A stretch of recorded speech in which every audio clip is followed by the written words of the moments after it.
Hindi po ba? At hindi ganun ka, no? Hindi yan ganun kabilis, no? Yan ang sinasabi natin, kung totoo ba na di umano ay ipapabuldoser itong bahay, no yan, bakit hindi na lang bumili ka ng bagong lote? Sabihin natin na nagkakalaga ng 300, no? 300,000 pesos, 350, mga ganon, guys, no yan, no? Or 400 pa, no? Yung amount ng bahay na gigibain, guys, no yan, that's 3 million. Kung sakaling dumating yung time na ipapagiba yun, no? Magandang ideya po ba yan, guys? No yan?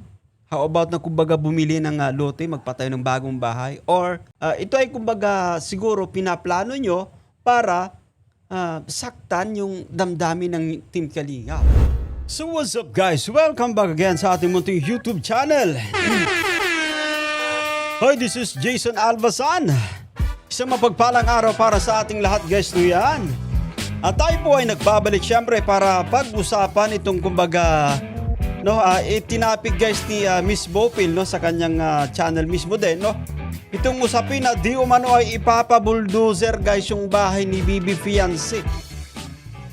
No, ayan yung kumbaga pakakasabi, guys, ni Doc Lat, no, yan sa kanyang live.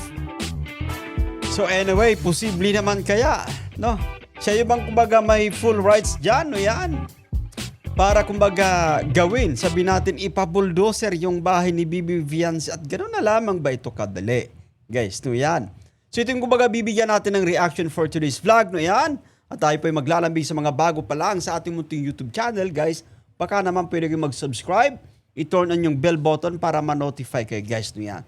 So eto na nga, samahan yung manood, mag-react, and feel free, guys, na mag-iwan po ng inyong mga komento. Here we go!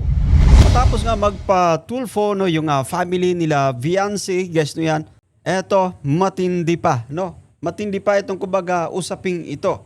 Kasi nga daw po ipapabuldoser di umano yung bahay, guys, nila Fiancé, no, ng sponsor. Anyway, kumbaga ito, meron tayong ano rito, meron tayong kopya, meron tayong resibo dyan, no?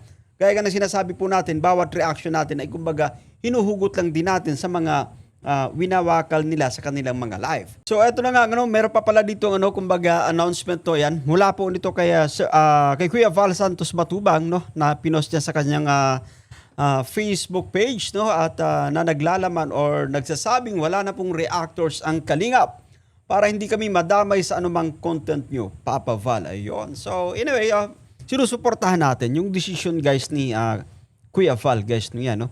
So for now, wala nang reactors, no po. So bawat reaction namin ay kumbaga sa amin na po ito, guys, no. Hindi na namin kumbaga dala-dala yung po, no. Dala-dala yung sabihin natin pagiging Kalingap reactors, no yan. Eto na. Okay. Ang ating topic, ayun na nga. Ang ating topic, nakikita nyo dyan, plano na ipabuldoser ang bahay. May ginagamit akong video clip, ha, para sa kalaman ng lahat. Hindi po ako pinagmumula ng mga usapin. Ako po may sinusundan. Kung ano lang po nilalabas nila, doon lang po ako pumapasok. Opinion ko, ano man yung gusto kong sabihin, sasabihin ko, opinion ko yun eh. Okay. Hindi tayo pare-pareho ng opinion. So ito na, yung bahay, di umano ayon kay Doc, ay plano na ipabuldoser. Planong gibain ang bahay. Ayon kay Doc, ito daw po ay plano. Nino, pakinggan nyo. Okay. Pakinggan nyo po, ha? Oh, wait, ha? Pakilakas ang volume para mas malakas dyan sa inyo, okay? Sabi nga ni Boss Leo, ipabuldos na yung bahay. Ayun. At tatayuan na panibago. So sabi niya, no, ni Boss Leo daw, guys. So yan yung pakakasabi niya, no. Sabi ni Boss Leo, ipapabuldoser daw yung bahay, patatayo ng bago. So ang tanong, no, yan. Ganun na ba po, no? Ganun na kadali, no? Team Kalinga po yung nagpagawa niyan, no. Ganun ang sinasabi po natin, no. Kung meron man kayo nga sabihin natin naging ambag, but still, no, Team Kalingap yung pinaka may diyan, no. Kumbaga may last diyan, may last words do yan. Hindi po ba? Yan, kumbaga pinagpaguran yan, guys, no, ng Team Kalingap sa pamamagitan ng sa channel mismo ni Kalingap Rab. At guys, ganun na lang ba kabilis yung ngayon, no? Yung kumbaga sasabihin na papabuldoser, no? Di umano, no? Ganun na lamang ba kabilis itong sasabihin po na gigibain, gagamitan ng bulldozer papatayuan ng bagong bahay, I think, ano yan, medyo matagal na usapin yan. Hindi po ba? At sobrang lang, kumbaga, tayo ay nalulungkot lang din, no? Talagang dumarating tayo sa puntong ganito na usapin ng, nagpatulfo na, no? Nagpatulfo na sila fiancé, no? Nagpatulfo na kasama yung kanyang pamilya, nawala na yung magandang samahan talaga, nawala na ng tuluyan, no? Eto nga, no? Kumbaga, nagkakasuhan na, guys. Ang dami nating natutunan this time, guys, no? Mahirap pala talaga pong magtiwala, no? Kasi this time, no, iba yung ating napapanood. Lalo pa nung nagharap na sila sa Raffy Tulfo in action, guys, no yan. Pero itong pagdating sa usapin, guys, no yan sa ipapabuldos, I think it's not a smart idea, no? Hindi po ba? Yung dyan, yung magdidesisyon dyan, I think, yung Team Kalingap, sila yung napagawa niyan. Kung meron man kayong contribution, I think, yun ay kumbaga kusan yung ibinigay. Walang rito, kumbaga, nagsusolicit, oy, ka rito, mag-donate ka. Wala po. Yan po ay kumbaga kusang ibinigay, no? Yan. But of course, no? Sa yan, kumbaga, under management yan pa din.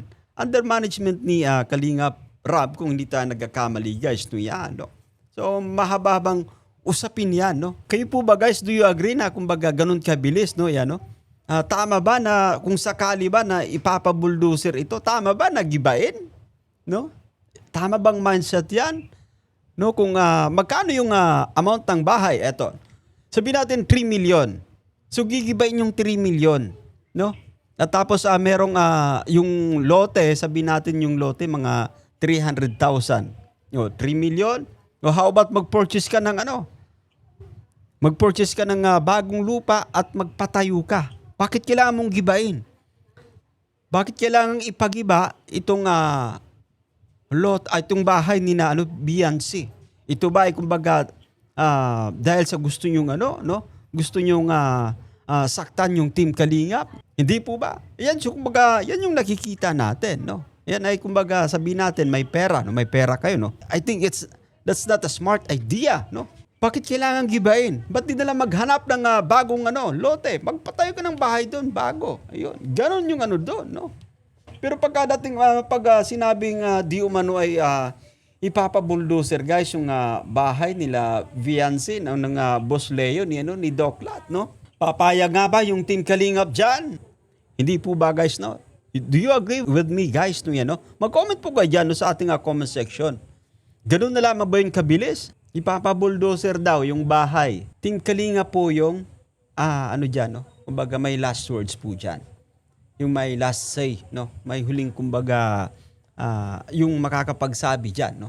Team Kalingap actually makakapagsabi, yung makakapagdesisyon, no? Patungkol sa mga, itong mga, natin dito, guys, no? Mga ating, kumbaga, napapanood, especially dito kay Doc Lat. Anyway, balik pa nga natin to, guys, no? Balik natin to. May ginagamit akong video clip, ha? Okay. Para sa kalaman ng lahat. Hindi po ako pinagmumula ng mga usapin. Ako po may sinusundan. Kung ano Okay. lang po nilalabas nila, doon lang po ako pumapasok. Opinion ko, ano man yung gusto kong sabihin, sasabihin ko, opinion ko yun eh. Mhm. Hindi tayo pare-pareho ng opinion. Okay.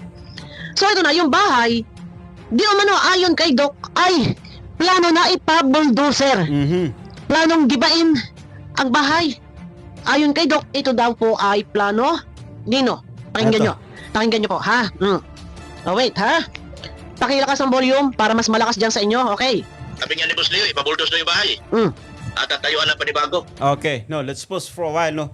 Sabi nga ni Boss Leo, guys, na yan, di umano, guys, ay kumbaga ipapabuldoser yung bahay. Tatayuan ng bago.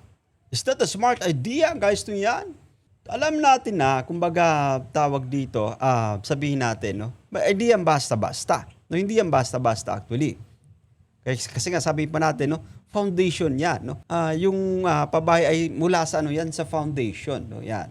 Hindi po ba? At hindi ganun ka, no, hindi yan ganun ka bilis, no. Kaya na sinasabi natin, kung totoo ba na di umano ay ipapabuldoser itong bahay, no, yan. Bakit hindi na lang bumili ka ng bagong lote? Sabihin natin na nagkakalaga ng 300, no, 300,000 pesos, 350, mga ganon, guys, no, yan, no. Or 400 pa, no. Yung amount ng bahay na gigibain, guys, no yan, that's 3 million. Kung sakaling dumating yung time na ipapagiba nyo, no? Magandang ideya po ba yan, guys? No yan? How about na kumbaga bumili ng lote, magpatayo ng bagong bahay? Or ito ay kumbaga siguro pinaplano nyo para saktan yung damdamin ng Team Kalingap.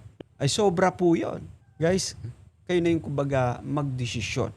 Kayo na po yung mag-comment dito, guys, no yan, no? Mag-comment po kayo dyan sa ating comment section, no? Magbabasa-basa tayo, guys, no yan. Sobrang lang, kumbaga tawag dito, no? Sakit isipin. Masakit isipin na di umano, guys, no? Pinaplano na gibain, no? Ipapabuldozer yung bahay at tatayuan ng bagong bahay. How about bumili na lang ng lote, magpatayo ka ng bagong bahay? Bakit kailangan gibain? Siguro po dahil sa gusto nyong saktan yung damdamin ng Team Kalingap. Yan yung nakikita po nating rason. Guys, so ito, opinion natin ito, guys. No, yan, no? Yan ang sinasabi po natin, no? Guys, opinion natin ito. Anyway, that's it for today, guys. No, yan. At maiksi lang actually itong ating reaction video, no? So, sa muli po, maglalambing tayo, guys. No, salamat kay Miss Bopil, no? Maglalambing tayo sa mga viewers natin. Kung bago ka pa lang sa ating munting YouTube channel, guys, no, mag-subscribe po, i-turn on yung bell button para notified kayo palagi sa mga update, guys. No, yan. That's it for today. But for now, God bless us all. See you guys.